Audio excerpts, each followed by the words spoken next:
بسم اللہ الرحمن الرحیم نحمدہ ونصلی علی رسولہ الکریم۔ آج ہم انشاءاللہ سورہ شعراء شروع کریں گے۔ سورہ فرقان ہماری ختم ہو گئی تو 19ویں پارے کا رکوع نمبر 5 اور سورہ شعراء کا پہلا رکوع۔ حسب معمول اس کا مختصر لفظی ترجمہ مختصر گرامر کے ساتھ، پھر انشاءاللہ اس کی تفسیر ہوگی۔ بسم اللہ الرحمن الرحیم۔ طاسیم میم تلک آیات الکتاب المبین، یہ آیات ہیں کتاب کی المبین جو حق کو کھول کھول کر بیان کرنے والی کتاب۔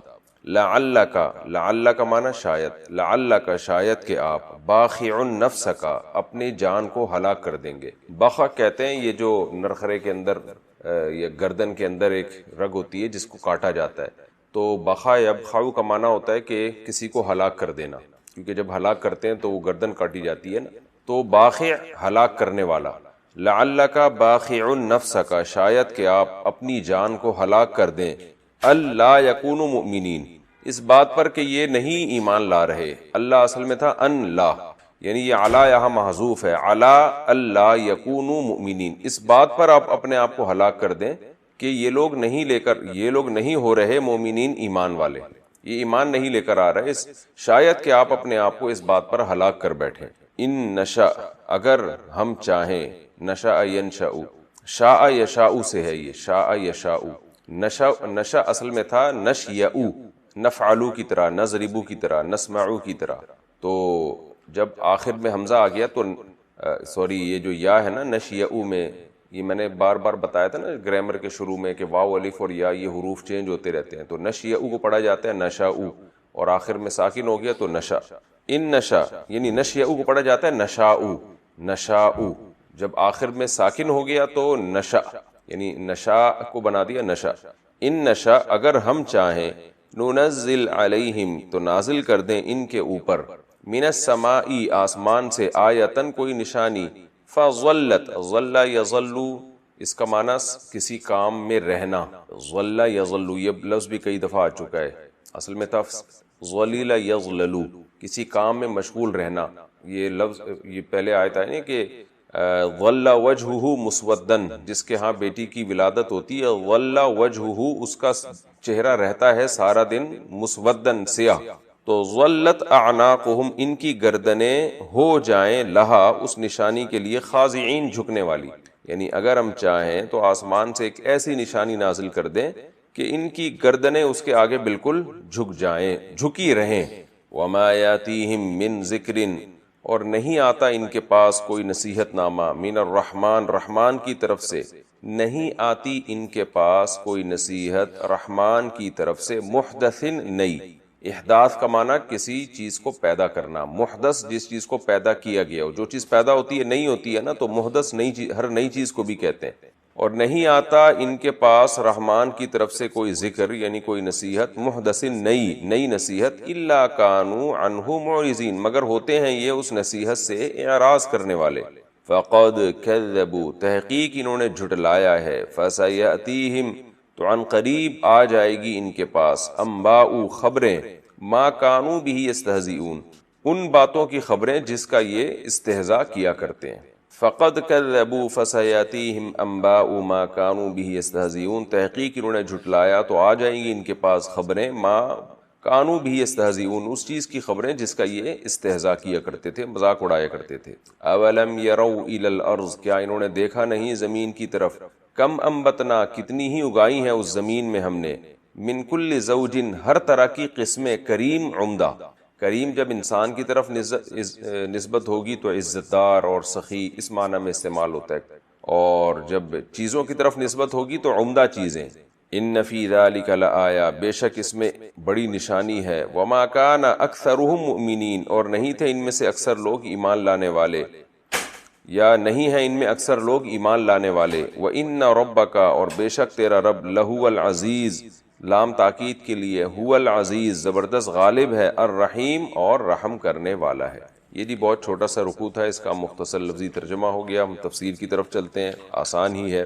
طاسیم میم تلک آیات الکتاب المبین، اللہ نے اس قرآن کو شروع کیا، اس سورت کو شروع کیا، بے شک یہ آیات ہیں کتاب مبین کی، ایک ایسی کتاب کی جو بالکل واضح اور روشن کتاب ہے۔ قرآن مجید میں جہاں سورت شروع ہوتی ہے نا المبین کے لفظ سے، تو اکثر وہاں پر انبیاء کے واقعات ہوتے ہیں، اور جہاں حکیم کے لفظ سے شروع ہو یعنی سورت کہ یہ کتاب حکیم ہے، تو وہاں اکثر عقلی دلائل ہوتے ہیں، حکمت یعنی عقلی دلائل جو زمین اور آسمان میں جو اللہ کی قدرت کے دلائل ملتے ہیں ان کا اکثر تذکرہ ہوتا ہے۔ آگے اللہ تعالیٰ فرماتے ہیں لعلک باخع نفسک، اے نبی شاید کہ آپ اپنی جان کو ہلاک کر بیٹھیں، اللہ یکونوا مؤمنین، اس بات پر کہ یہ لوگ ایمان نہیں لاتے، یعنی آپ اتنا غم کر رہے ہیں اور آپ کو اتنی سخت اذیت ہے کہ اتنے زبردست دلائل میں دے رہا ہوں اور اتنی زبردست نشانیاں یہ لوگ دیکھ رہے ہیں، اس کے باوجود، ان دلائل کے باوجود یہ ایمان کیوں نہیں لے کر آتے؟ تو آگے اللہ نے تسلی دی، فرمایا اگر ہم چاہیں تو یہ سب ایمان لے آئیں، زبردستی ایمان لے آئیں۔ یہ کیسے؟ ان نشأ ننزل علیہم من السماء آیا، ہم چاہیں تو ان کے اوپر آسمان سے کوئی بہت ہی واضح نشانی ہے، آیا سے مراد ہے بہت واضح نشانی، جو ان کے یعنی ان کے مطالبے پر ہو، ان کی فرمائشی نشانی۔ نشانیاں تو اللہ نے نازل کی ہیں اور صبح و شام نشانیاں نظر بھی آتی ہیں، مطلب یہاں خاص نشانی جو جس طرح کی یہ چاہتے ہیں کہ کوئی فرشتہ اوپر سے آئے اور یہ اپنی آنکھوں سے دیکھیں، اور اس طرح کے جو ہے وہ کوئی محیر العقل کوئی کام دیکھیں یہ۔ اگر ہم چاہیں آسمان سے ایک ایسی نشانی اتار دیں فَظَلَّتْ أَعْنَاقُهُمْ لَهَا خَاضِعِينَ، تو ان کی گردنیں اس کے سامنے جھکی رہیں، یعنی ہم چاہیں تو ایسا بھی کر سکتے ہیں، لیکن ایسا کیوں نہیں کرتے؟ اس لیے کہ ایسی نشانی دیکھ کر ایمان معتبر نہیں ہے، یعنی اللہ خود آ جائے یا حساب و کتاب کا دن دکھا دے یا قبر کے عذاب ان کو دکھا دے، تو یہ تو ایسی چیزیں ہوتی ہیں اس کے سامنے تو آپ کی گردن جھک جاتی ہے، آپ کے پاس ایمان اور کفر یہ اس کا آپشن ہی ختم ہو جاتا ہے۔ جیسے فرشتوں کا جو ایمان ہے نا، فرشتوں نے تو سب چیزیں دیکھی ہیں، ان کے ایمان پہ ان کو ثواب نہیں ملتا فرشتوں کے ایمان پہ، تو ان کی تو گردنیں جھک گئی ہیں اللہ کے سامنے، انہوں نے سب اپنی آنکھوں سے دیکھ لیا ہے۔ اس کی مثال ایسے جیسے ہم جب قبر میں جائیں گے اور میدان حشر میں ہوں گے تو وہاں تو یہ نشانیاں سب اپنی آنکھوں سے دیکھ لیں گے نا، تو اس کے بعد کا ایمان پھر معتبر نہیں ہوگا، اس کے بعد کے ایمان کی کوئی حیثیت نہیں ہوگی، تو گردنیں جھک جائیں گی اس کے سامنے، اور یہ اضطراری ایمان ہے۔ اضطراری کا مطلب نہ چاہتے ہوئے بھی آپ ایمان لے آئیں گے۔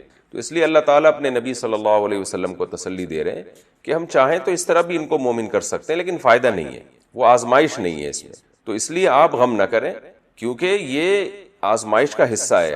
ہر جب بھی امتحان ہوتا ہے تو سارے کامیاب نہیں ہوتے، کچھ ناکام ہوتے ہیں، کچھ کامیاب ہوتے ہیں، تو یہ ناکام ہونا بھی ایک تکوینی امر ہے، یہ بھی ایک آزمائش کا ایک حصہ ہے، لہذا کچھ لوگ ناکام ہوں گے اس میں۔ وَمَا يَأْتِيهِم مِّن ذِكْرٍ مِّن الرَّحْمَٰنِ مُحْدَثٍ، پھر اللہ نے ان لوگوں کی شکایت کی ہے کہ آپ ان کے ایمان پہ غم کھاتے ہیں کہ یہ مومن کیوں نہیں ہو رہے، لیکن ان کی حالت تو آپ دیکھیں کہ جب بھی ان کے پاس رحمان کی طرف سے کوئی نصیحت نامہ آتا ہے، کوئی قرآن کی نئی آیتیں نازل ہوتی ہیں، محدثن کوئی بھی نئی نصیحت آتی ہے، الا کانوا عنہ معرضین، مگر یہ اس سے اعراض کرتے ہیں۔ فقد کذبوا، اللہ کہتے ہیں تحقیق انہوں نے جھٹلایا ہے، میں ان کو عذاب میں مبتلا کروں گا، کیوں؟ فسیاتیہم، ان کے پاس بھی عنقریب آنے والی ہے، انباء وہ خبریں، ما کانوا بہ یستہزئون، جن کا یہ استہزاء کرتے رہے، پچھلی قوموں کی خبروں کا یہ استہزاء کرتے رہے نا۔ قرآن میں جب بیان ہوتا ہے کہ قوم عاد قوم سمود کو ایسے تباہ کیا، تو اللہ کہتے ہیں ان کے ساتھ بھی وہی حالات ہونے والے ہیں۔ پھر آگے اللہ نے فرمایا کہ اے نبی ہم نے جو نشانیاں دکھائی ہیں نا، وہ نشانیاں عقل مندوں کے لیے کافی ہیں، یعنی ایسی نشانی ہم دکھا سکتے ہیں کہ نہ چاہتے ہوئے بھی سارے ایمان لے آئیں، لیکن ہم نہیں دکھاتے۔ لیکن حجت تمام کرنے کے لیے جتنی نشانیاں چاہیے، احقابہ، یہ جہنمی جہنم میں لابث رہیں گے، احقابہ بہت سال، بہت طویل عرصے۔ وَلَبِثْتَ فِينَا، اور تو رہا ہے ہمارے درمیان، من عمری کا، اپنی عمر میں سے، سنین، کئی سال۔ سنین، سنہ سال کو کہتے ہیں، سنین اس کی جمع، یا چند سال بھی اس کا ترجمہ ہو سکتا ہے۔ وَفَعَلْتَ فَعَلَتَكَ، اور کیا ہے تو نے، فعلت کا معنی تو نے کیا، فعلہ کوئی بھی کام، یہ تا وحدت کے لیے آتی ہے، فعلتن کا معنی ایک کام، اور کیا ہے تو نے ایک ایسا کام، التی فعلت جو تو نے کیا ہے، وَأَنْتَ مِنَ الْكَافِرِينَ، اور تو ہے ناشکروں میں سے، یعنی موسیٰ علیہ السلام سے فرعون یہ کہہ رہا ہے، تفسیر میں اس کی ڈیٹیل آئے گی انشاءاللہ، اور تو کر چکا ہے ایک ایسا کام جو تو کر چکا ہے، اور اب تو ہے ناشکروں میں سے۔ قال، موسیٰ نے کہا، فعلتها، وہ کام میں نے کیا ہے، اذن، اذ کان کذا، جب ایسا تھا، یعنی جس وقت ایسا ہوا تھا، جس وقت وہ کام ہوا تھا تو وہ واقعی وہ کام میں نے کیا تھا۔ وَأَنَا مِنَ الظَّالِمِينَ، اور میں خطا کاروں میں سے تھا۔ دیکھیں ضلالت کا ترجمہ ہر جگہ ایک جیسا نہیں ہوتا، یعنی مجھ سے خطا ہوئی تھی، غلطی ہوئی تھی. تو ضلالت کا مطلب یہاں پر یہ ہے کہ جان کر نہیں کیا تھا، مجھ سے وہ خطأً یہ کام ہوا تھا. ضلالت کا یہ مطلب ہے کہ وَأَنَا مِنَ الضَّالِّينَ. یہ مطلب نہیں ہوگا کہ میں گمراہ لوگوں میں سے تھا، انبیاء کبھی بھی گمراہ نہیں ہوتے، اور میں تھا غلطی کرنے والوں میں سے. فَفَرَرْتُ. تو پس میں فرار ہو گیا تھا، مِنْكُمْ تم سے، لما جب خفتکم مجھے تمہارا خوف ہوا. تو مجھے خوف تھا، اس وجہ سے میں تم سے فرار ہو گیا تھا. فَوَهَبَ لِي رَبِّي. پس ہبا کر دیا مجھے میرے رب نے، حکمن نبوت. حکم فیصلے کو کہتے ہیں، اور یہاں مراد ہے نبوت، کیونکہ نبوت ملنے کے بعد انسان حق اور باطل کو دو اور دو چار کی طرف فیصلہ کر سکتا ہے. وَجَعَلَنِي مِنَ الْمُرْسَلِينَ. اور بنا دیا اس نے مجھے من المرسلین، پیغمبروں میں سے. نبوت عطا کی اور اس نے مجھے پیغمبروں میں سے بنا دیا. وَتِلْكَ نِعْمَةٌ. اور یہ ایک نعمت ہے، تَمُنُّهَا عَلَيَّ. اس نعمت کو تو بیان کر رہا ہے علیہ مجھ پر. منا یمنو کا معنی ہوتا ہے کسی پر احسان جتلانا. وَتِلْكَ نِعْمَةٌ. اور یہ ایک نعمت ہے، تَمُنُّهَا عَلَيَّ. منا علیہ کا مطلب ہوتا ہے احسان جتلانا. حدیث میں آتا ہے نا المنان، جو احسان جتلانے والا ہے، 3 شخص کی مغفرت نہیں ہوگی اور ان کو اللہ تعالیٰ بہت سخت عذاب میں دیکھا. تو من علیہ. وَتِلْكَ نِعْمَةٌ. یہ اور یہ ایک نعمت ہے، تَمُنُّهَا عَلَيَّ، جو تو مجھ پر گنوا رہا ہے. ان. وہ نعمت کیا ہے؟ عبدتا، کہ تو نے غلام بنایا ہے. عبد یعبدو کا معنی عبادت کرنا، اور عبد یعبدو باب تفعیل میں جب جائے گا تو کسی کو غلام بنانا، کہ تو نے غلام بنایا ہوا ہے بنی اسرائیل کو. قال فرعون. تو فرعون نے کہا وما رب العالمین. رب العالمین کیا ہے؟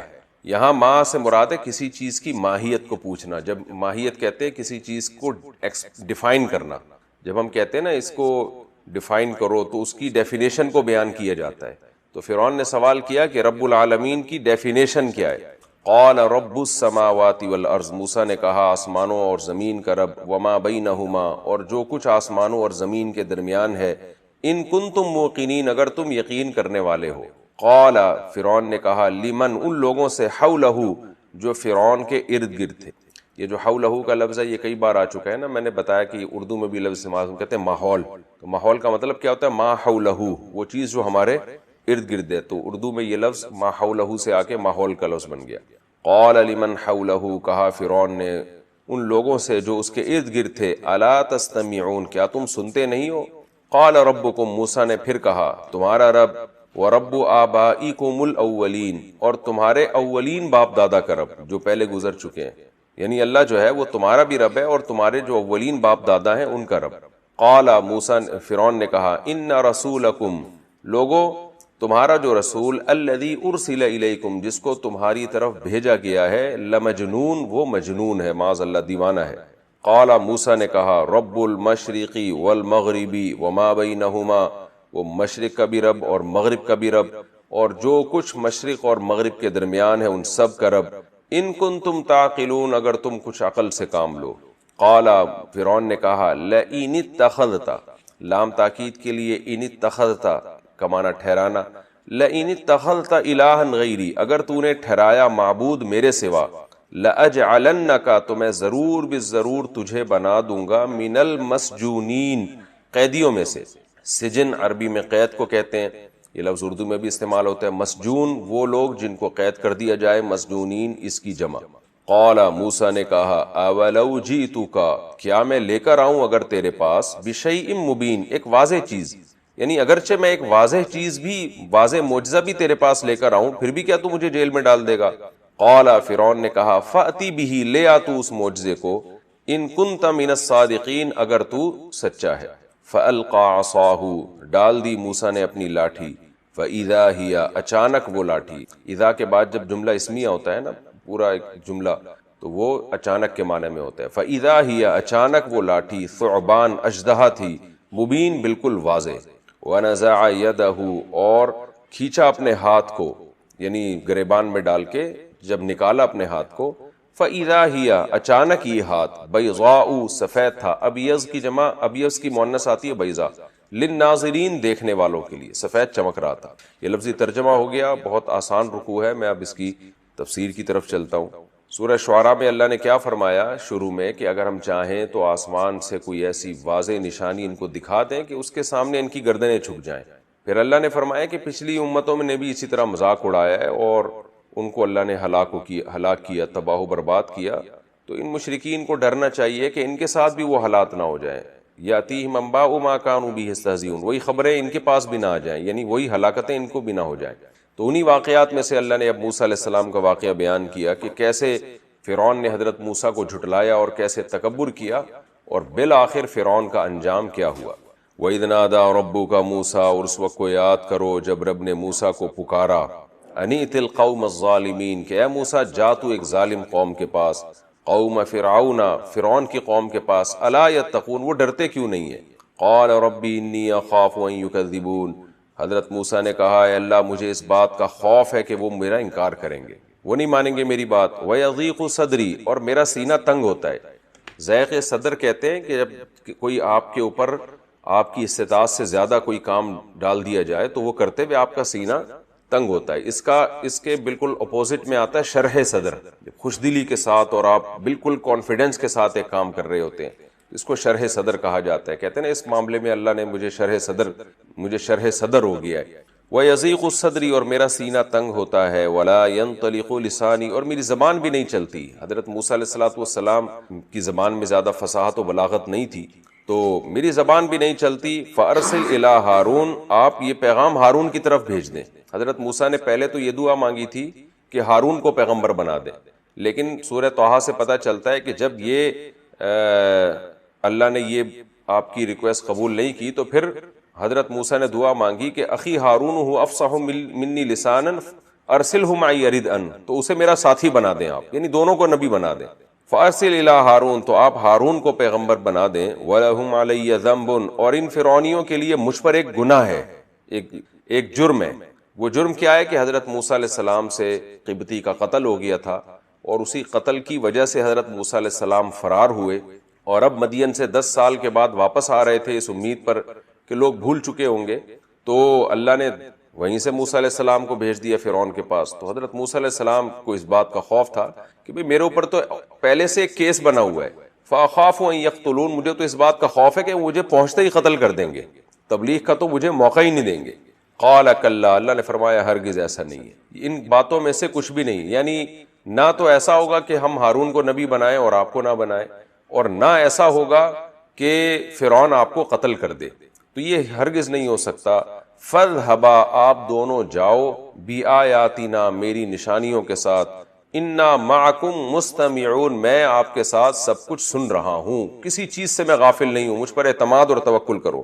فَأْتِيَا فِرْعَوْنَ، دونوں جاؤ فرعون کے پاس. فَقُولَا، اور دونوں جا کے اس سے کہو، اِنَّا رَسُولُ رَبِّ الْعَالَمِينَ، ہم تمام جہانوں کا پالنے والا جو رب ہے، ہم اس کے رسول ہیں، اس کے نمائندے ہیں.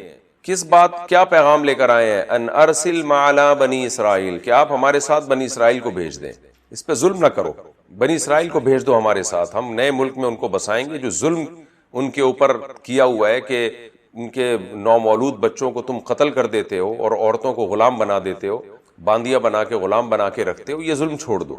قال الم نربک فینا ولیدا، فرعون نے کہا اے موسیٰ کیا تجھے ہم نے اپنے درمیان پالا نہیں ہے جب تو بچہ تھا. اس کو کہتے ہیں صنعت اندماج، یعنی قرآن نے پورا بیچ کا واقعہ حذف کر دیا. اصل میں تو یہ تھا حضرت موسیٰ علیہ السلام گئے اور پھر فرعون کے دربار میں جا کے دعوت دینا شروع کی، تو یہ ساری چیزیں حذف. قرآن کہتا ہے فرعون نے کیا کہا، الم نربک فینا ولیدا، اے موسیٰ کیا ہم نے تجھے نہیں پالا اپنے درمیان جبکہ تو بچہ تھا. یعنی فرعون یہ احسان جتلا کے کہہ رہا ہے کہ یہ ہم نے تجھے پال پوس کے بڑا کیا اور ہم نے احسانات کی، آج تو ہمیں ہی سمجھا رہا ہے.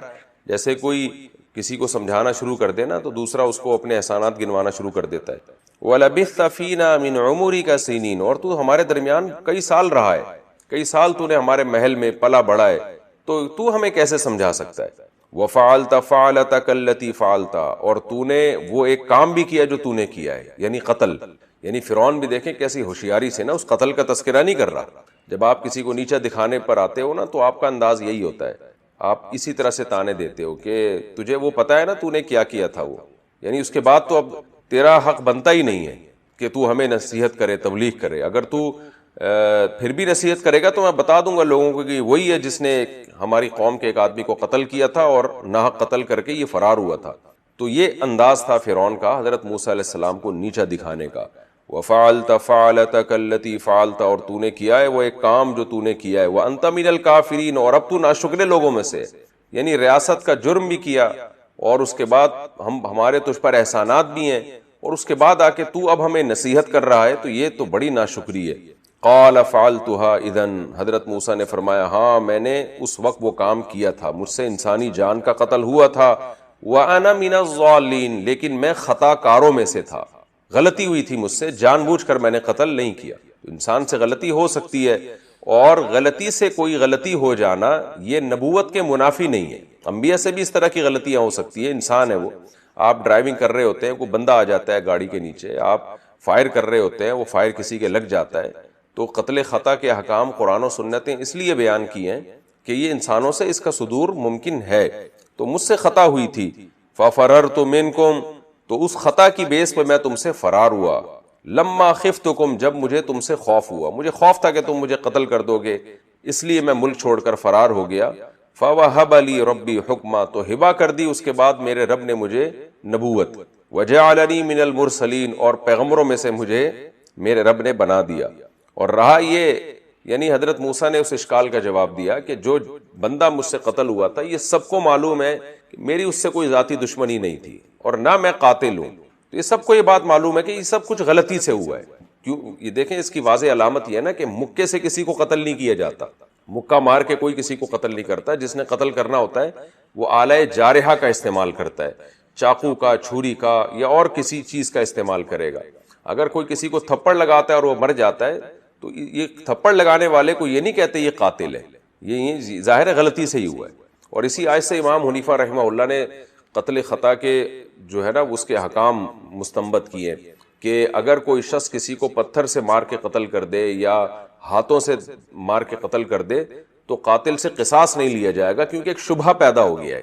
شبہ یہ پیدا ہو گیا کہ پتہ نہیں اس کی قتل کی نیت تھی بھی کہ نہیں تھی، کیونکہ جس کی قتل کی نیت ہوتی ہے وہ آلہ جارحہ سے قتل کرتا ہے، تو دیت تو لی جائے گی. تو اس پہ یعنی عمد والے احکام جاری نہیں ہوتے، کیونکہ شبہ پیدا ہو گیا، پتہ نہیں اس کی نیت تھی بھی کہ نہیں تھی. ہاں وہ خود اقرار کرے کہ میری نیت جان کر اس کو مارنے کی تھی تو پھر ایک الگ بات ہے، پھر اس کو قصاصاً قتل کیا جائے گا. لیکن اگر وہ یہ دعویٰ نہیں کرتا تو جب تک کوئی آلہ جارحہ سے کسی کو قتل نہیں کرتا نا تو اس سے قصاص نہیں لیا جاتا. تو اللہ تعالیٰ فرماتے ہیں کہ حضرت موسیٰ نے فرمایا کہ وہ میری غلطی تھی، سب کو پتہ ہے غلطی تھی، تو غلطی انسانوں سے، یعنی جان کر میں نے یہ کام نہیں کیا، تو یہ تو کسی سے بھی ہو سکتا ہے اس طرح کی حرکت. تو اور رہا مسئلہ کہ تمہارے مجھ پر احسانات بہت ہیں، تو اللہ تعالیٰ فرماتے ہیں وَتِلْكَ نِعْمَةٌ، موسیٰ علیہ السلام نے ان احسانات کا جواب یہ دیا کہ یہ بھی تو ایک نعمت ہے جو تو مجھ پر گنوا. وہ نعمت کیا ہے؟ نبتہ بنی اسرائیل، کہ تو نے بنی اسرائیل کو غلام بنایا ہوا ہے. یعنی اس کا تذکرہ کیوں نہیں کر رہا؟ میری قوم کو تو نے غلام بنایا ہوا ہے، تو میں جو تیرے محل میں پلا ہوں وہ اسی بیس پہ تو پلا ہوں کہ میری قوم پہ تو ظلم کر رہا تھا. اگر تو میری قوم پہ ظلم نہ کرتا اور بچوں کو قتل نہ کرتا تو میری ماں کو کیا ضرورت تھی کہ مجھے صندوق میں ڈالتی اور تیرے محل میں آ کے میں پلتا؟ میں اپنی ماں کی گود میں پلتا جیسے سب پلتے ہیں. یعنی یہ جو تیرے محل میں پلنے کا سبب جو چیز بنی ہے وہ بھی تو تیرا ظلم ہی بنا ہے. اس کی مثال ایسے ہے جیسے آپ کسی کو بلا وجہ زبردستی جیل کی کوٹری میں ڈال دیں اور پھر اس کو 2 وقت کا وہاں اچھے اچھے کھانے کھلائیں آپ، اور پھر اس پر احسان جتلائیں قیدی پر کہ دیکھ میں تجھے کتنا اچھا میں تیرا خیال کرتا ہوں. تو قیدی کیا کہے گا؟ بھائی تو مجھے چھوڑ دیتا، میں جا کے خود کما کے کھا لیتا. یہ جو تیرے احسان پر احسان قبول کرنے پر مجبور بھی تو نے ہی مجھے کیا ہے نا. تو اب یہ کوئی احسان نہیں ہے، یہ تیری وجہ سے میں تیرے محل میں پلا ہوں. تو دوسری بات یہ کہ اگر بالفرض یہ احسان ہے تو اس کے مقابلے میں وہ جرائم بھی تو دیکھ جو تو کر رہا ہے. میری قوم کو جو اتنے عرصے سے تو نے غلام بنایا ہوا ہے اور اس کو قتل کر رہا ہے اور ان کو قید کر رہا ہے، تو یہ بھی تو ایک نعمت ہے، اس کا بھی تو تذکرہ ہونا چاہیے. یعنی یہ نعمت اس کو مجازن کہا ہے کہ اگر تو نعمتیں ہی گنوانے بیٹھا ہے نا تو یہ والی نعمتیں بھی گنوا. جب فرعون عاجز آ گیا نا جواب سے کہ یہ تو ہر بات کا ان کے پاس معقول جواب ہے، تو پھر فرعون نے موضوع چینج کیا اور فرعون نے کہا وما رب العالمین. اچھا بتاؤ رب العالمین کی کیا ڈیفینیشن ہے، کسے کہتے ہیں رب العالمین؟ تو اس نے تو ڈیفینیشن پوچھی تھی. اس کی مثال ہے جیسے ہم جب کسی سے پوچھیں کہ مل انسان، انسان کیا چیز ہے، تو ہم میڈیکلی اس کو بتاتے ہیں کہ بھئی انسان ایک ایسی زندہ مخلوق ہے جس میں بولنے کی صلاحیت ہے اور چلنے پھرنے کی صلاحیت ہے. اس طرح کی ہم کہتے ہیں جب کسی جانور کے بارے میں پوچھتے ہیں کہ بھئی بکری کیا چیز ہے تو پھر ہم اس کو ایکسپلین کرتے ہیں. تو فرعون نے موسیٰ علیہ السلام سے سوال پوچھا کہ اللہ کو ڈیفائن کرو آپ. لیکن ظاہر ہے اللہ کی حقیقت اور ماہیت بیان کرنا ناممکن ہے، کیونکہ اللہ انسان کی عقل سے ماورا ہے. اللہ کی ذات اس کو نہیں ڈیفائن کیا جا سکتا، اس کی حقیقت اور ماہیت کیا ہے یہ کوئی بھی نہیں جانتا. تو اس لیے موسیٰ علیہ السلام کو اندازہ ہو گیا کہ فرعون حقیقت اور ماہیت پوچھ کے بحث کا رخ چینج کرے گا، اور اللہ کی حقیقت ماہیت کوئی نہیں بیان کر سکتا کہ وہ کیسا ہے، کس چیز کا معاذ اللہ بنا ہوا ہے. ظاہر ہے یہ چیزیں تو اللہ کے بارے میں نہیں ہو سکتی نا، اس کا جسم کیسا ہے، اس کی باڈی کیسی ہے. اللہ تو یہ جسم اور ان تمام چیزوں سے پاک ہے، تو اس کو اس کی حقیقت اور ماہیت بیان نہیں کی جا سکتی. تو فرعون کا مقصد یہ تھا کہ موسیٰ علیہ السلام یہاں الجھ جائیں گے، پھنس جائیں گے، اور میں کہوں گا ان کو تو پتہ ہی نہیں کہ جس کی طرف دعوت دے رہے ہیں اس کو ایکسپلین ہی نہیں کر سکتے یہ، تو اس سے وہ خدا کا انکار کرے گا کہ خدا کوئی بھی نہیں ہے. تو اس لیے موسیٰ علیہ السلام فرعون کی شرارت سمجھ گئے اور انہوں نے اللہ کی صفات بیان کرنا شروع کر دی، یعنی اللہ کے وجود کے دلائل دینا شروع کر دیے کہ یہ ساری چیزیں جو ہیں یہ خدا کے بغیر ہو نہیں سکتی. تو اگرچہ ہمیں نہیں پتا کہ وہ کیسا ہے، لیکن یہ ان کائنات کی ان نشانیوں کو دیکھ کے یہ یقین ہو جاتا ہے کہ وہ ہے، یعنی اس کا آپ اس کے وجود کا انکار نہیں کر سکتے. تو فرعون نے پوچھا وما رب العالمین، رب العالمین کیا ہے؟ قال رب السماوات والارض، فرمایا آسمانوں اور زمین کا پالنے والا. یہ اتنا بڑا نظام جو چل رہا ہے، وما بینہما، اور جو کچھ آسمانوں اور زمین کے درمیان ہے، جو ذات اس نظام کو چلا رہی ہے نا اس کو اللہ کہا جاتا ہے، اس کو رب العالمین کہا جاتا ہے.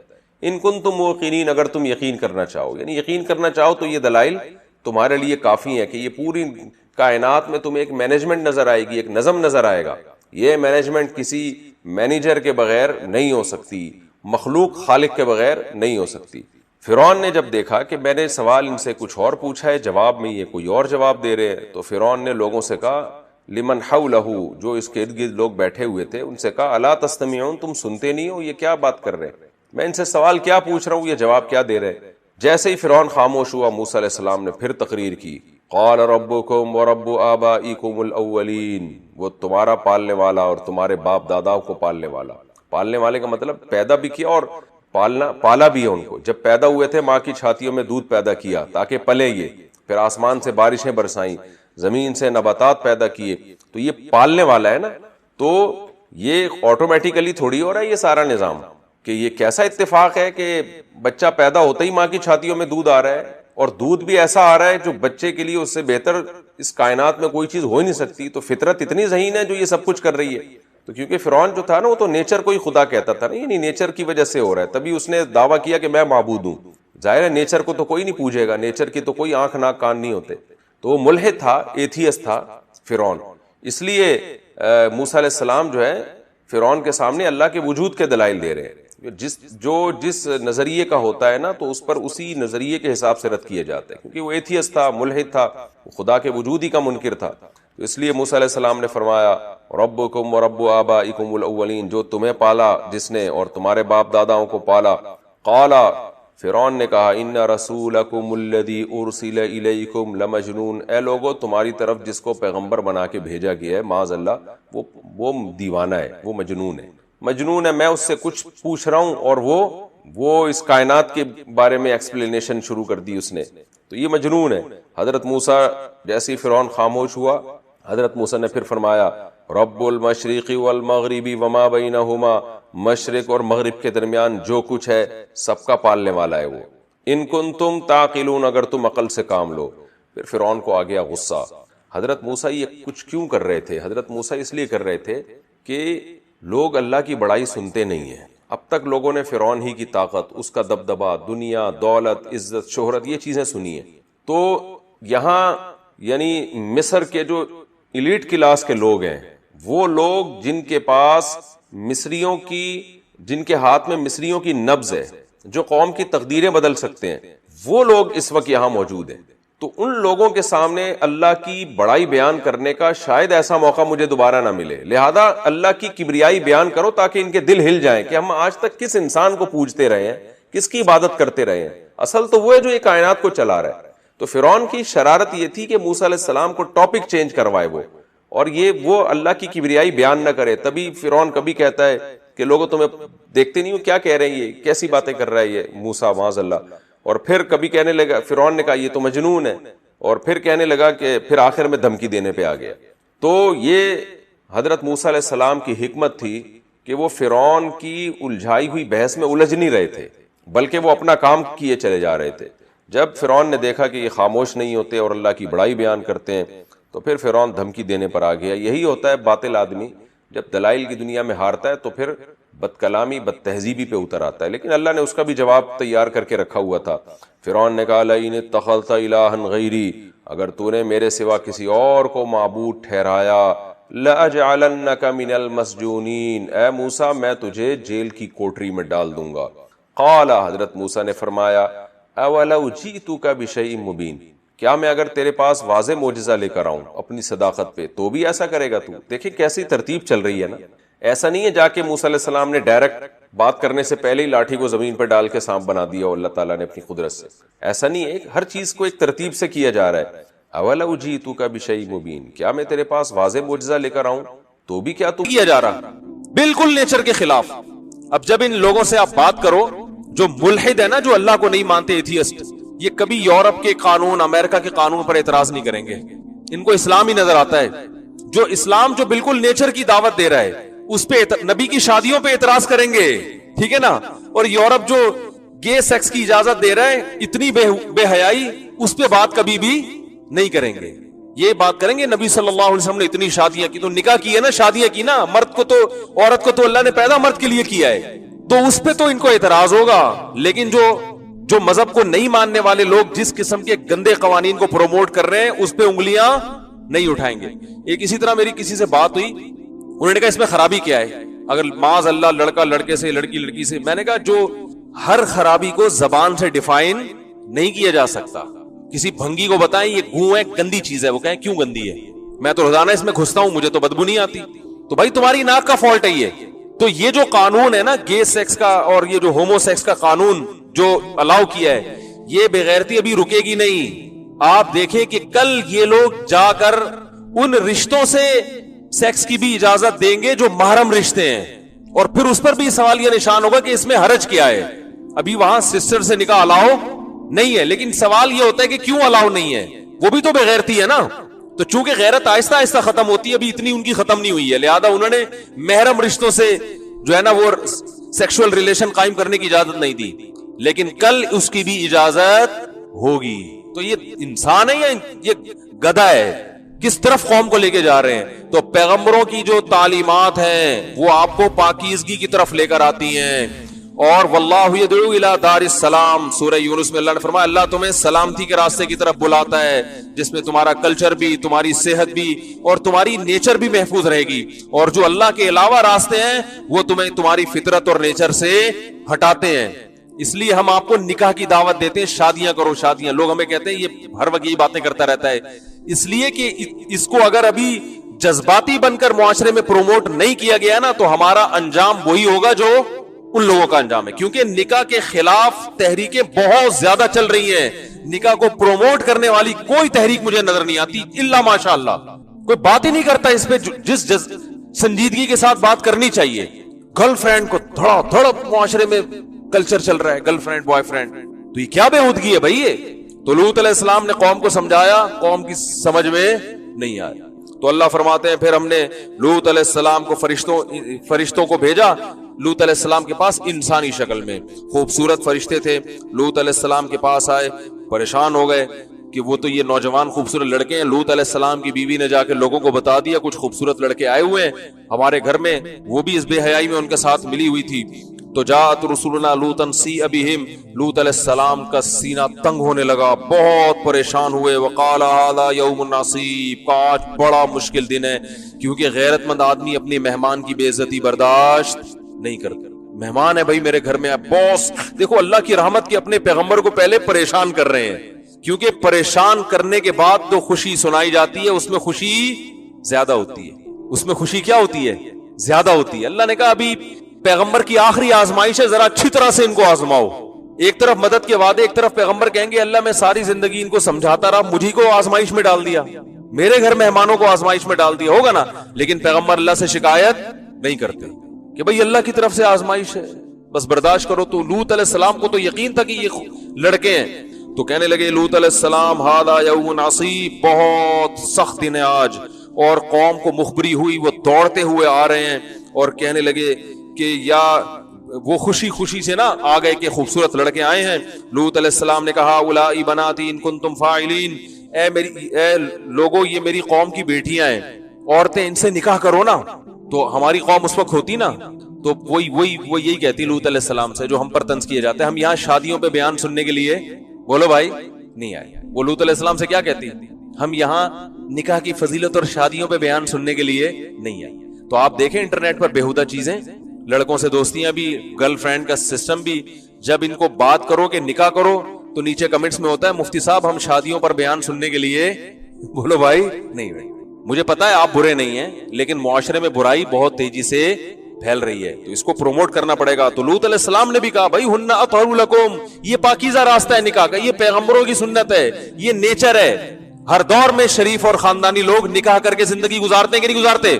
مجھے غصہ آ گیا نا, اڑا کے میں اڑائی شروع کر دوں گا. سمجھ میں آ رہی ہے بات؟ ہاں, تو یہ ڈر گیا بیچارہ.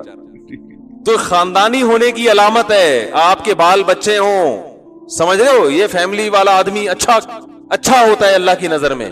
چھڑے چھاٹ اللہ کو پسند نہیں ہے, صحیح مسلم کی حدیث ہے, اس پہ واضح حدیث موجود ہے. تو لوط علیہ السلام نے کہا یہ قوم کی بیٹیاں ہیں, اللہ سے ڈرو اور مجھے میرے مہمانوں کے بارے میں رسوا مت کرو. الیس منکم رجل رشید, کیا تم میں ایک آدمی بھی ایسا نہیں ہے جو تمہیں سمجھائے, ایک آدمی بھی ایسا نہیں ہے تو تمہیں سمجھائے. قالوا لقد علمت ما لنا فی بناتک من حق, اے لوط تجھے معلوم ہے ہمیں عورتوں میں دلچسپی نہیں ہے. جب انسان لڑکوں سے بدفعلی کا عادی بنتا ہے تو پہلا عذاب کیا آتا ہے, نیچر سے ہٹ جاتا ہے. ہم نے دیکھا ہے بہت سے شادی شدہ لوگ ہوتے ہیں مگر عادت کیا ہوتی ہے لڑکوں کے پیچھے بھاگنے کی, وہ گند کی وجہ سے حلال کو چھوڑ کر حرام کی طرف. یہ اس برائی کا دنیا میں سزا ملتی ہے کہ نیچر سے ہٹ جاتا ہے انسان. اور جو زنا کے عادی ہو جاتے ہیں ان کو نکاح میں دلچسپی, بتاؤ جو زنا کا عادی ہو وہ اپنی بیوی اس کو اچھی لگے گی, تو روزانہ لڑکیاں بدلنے کا عادی ہے وہ, اس کو وہ پرانی بیوی کہاں اچھی لگے گی. تو اس سے اس کا گھر کا نظام کیا ہو جاتا ہے, برباد. جو زنا سے بچتا ہے گھر آ کے اس کو سکون ملتا ہے, بیوی بچوں میں رہتا ہے, وہ اس کا گھر میں دل لگتا ہے. پھر بچے اس کی عزت کرتے ہیں جب وہ بڑے ہوتے ہیں کہ ہمارے ابا ہیں, یہ ہماری اماں ہیں. اگر یہ کلچر ہو کہ اماں کو ابا پہ اعتماد نہیں اور ابا کو اماں پہ, ابا کو پتہ نہیں میں جب آفس میں ہوں تو اماں کس سے سیٹنگ چل رہی ہوگی, اماں کو پتہ نہیں کہ ابا آفس میں کس سے مزید منہ کالا کرواتے ہوں گے, تو بچوں پہ کیا اثر پڑے گا. وہ ایک خاتون آئی نا, اپنے بچے سے پوچھا بیٹا بتاؤ جان کیسے نکلتی ہے, بچے نے کہا امی کھڑکی سے نکلتی ہے. خاتون اپنے بچے سے پوچھ رہی تھی بیٹا بتاؤ جان کیسے نکلتی ہے. اس نے کہا دیکھو اسکول میں کیا پڑھا ہے اس نے اسلامیات کے گھنٹے میں, اس میں بتایا بڑی خطرناک طریقے سے نیک برے لوگوں کی اور نیک لوگوں کی اچھی. تو اس نے کہا کیسے نکلتی ہے, اس نے کھڑکی سے نکلتی ہے. وہ حیران ہو گئی آنٹی کہ میرا بچہ کیا کہہ رہا ہے, تفصیل طلب کی. تو کہہ رہے ہیں وہ جیسی آپ آنے والی ہوتی ہیں نا تو ابو وہ جو پڑوس میں جو آنٹی رہتی ہے ان سے کہتے ہیں جان کھڑکی سے نکل جاؤ. کہہ رہی امی جب آپ آنے والی ہوتی ہیں تو پڑوسیوں کی جو آنٹی آتی ہے نا گھر میں, ابو ان سے کہتے ہیں کہ میری بیگم آ گئی ہے, جان کھڑکی سے نکل جائے. تو جان ہمیشہ کہاں سے نکلتی ہے. تو بچے بڑے ہوشیار ہوتے ہیں, آہستہ آہستہ بچوں کے دل میں نہ باپ کی عظمت اور نہ ماں کی عظمت. رشتے ختم, زانی کا کوئی رشتہ نہیں ہوتا. جو مرد زنا کرتا ہے بیوی کی نظر میں اس کا مقام بولو بھائی گر جاتا ہے. عورت کہتی کردار کا ٹھیک نہیں ہے, کیریکٹر کا ٹھیک نہیں ہے.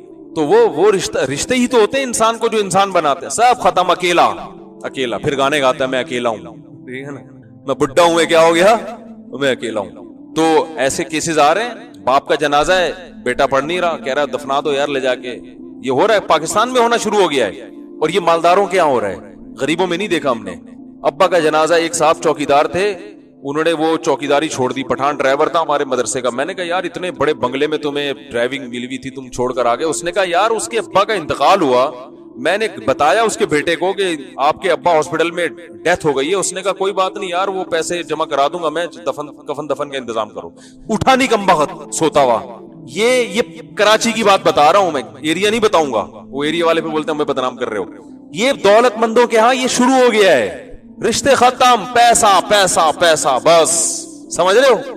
اور ابا نے بھی ایک آدھی بچہ ہی پیدا کیا تھا پیسہ بچانے کے لیے, تو یہ ملا ہے ان کو. کہتے ہیں تربیت نہیں ہوتی نا, ایک کی ایسی تربیت ہوتی ہے جب آپ اللہ پہ اعتماد اور توکل کیے بغیر جب آپ نسل روکتے ہو کہ میں پیسہ ان پہ خرچ نہیں کرنا چاہتا تو پھر یہ ملتا ہے آپ کو، ایک ملتا ہے اس قسم کا. اس کو تربیت تھوڑی کہتے ہیں. تو کہتے ہیں تربیت نہیں ہو پائے گی، خام خواہ کی فضول چیزیں نکالی ہوئی ہیں. تو لوط علیہ السلام نے سمجھایا، قوم کے سمجھ میں نہیں آیا. لوط علیہ السلام نے کہا کاش میرے بازوؤں میں طاقت ہوتی، میں تمہیں یہاں سے دھکیل دیتا، اکیلا ہوں، کمزور ہوں، کچھ نہیں کر سکتا. جب لوط علیہ السلام کی اس قسم پرسی کو فرشتوں نے دیکھا تو فرشتوں نے کہا یا لوط انا رسول ربک، ہم نوجوان لڑکے نہیں ہیں، تیرے رب کے بھیجے ہوئے پیغمبر ہیں. لن یصلوا الیک، پہلی خوشخبری، ہرگز یہ تجھ تک نہیں پہنچ سکتے. اپنی تو بات ہی نہیں کی، ہم تک تو پہنچنا ممکن ہی نہیں ہے. ہمیں جو اللہ نے طاقت دی ہے وہ تو تیرا بھی کچھ نہیں بگاڑ سکتے. اور اب کرنا کیا ہے؟ فاسری باہلک بقطع من اللیل، رات کے تھوڑے حصے میں اپنے اہل خانہ کو لے کے نکل جائیں. جو بھی آپ کی بیٹیاں ہیں، بیٹے ہیں، جتنی اولادیں ہیں، سب کو لے کے رات کے تھوڑے سے حصے میں نکل جائیں. اور ولا یلتفت منکم احد الا امرأتک، اس قوم پر جب عذاب آئے گا پیچھے مڑ کے نہیں دیکھنا. اور آپ کی بیوی بھی ساتھ جائے گی لیکن وہ پیچھے مڑ کے دیکھے گی، کیونکہ اس کو یقین نہیں ہوگا کہ عذاب آ رہا ہے کہ نہیں آ رہا. آپ نے جب قوم کو بتا دیا کہ عذاب آئے گا تو قوم کو یقین کر لینا چاہیے نا، آ رہا ہے بس نہیں دیکھو. اللہ کے عذاب کو کیوں دیکھ رہے ہو اپنی آنکھوں سے؟ ڈرو بھائی، بھاگو. تو جس کو شک ہوتا ہے وہ مڑ کے دیکھتا ہے کہ پتہ نہیں آیا بھی کہ نہیں آیا. اسی پر اللہ کا غضب آئے گا لوط علیہ السلام کی بیوی پر، کہ دیکھے گی، یہ نہیں مانے گی اس کی سمجھ میں.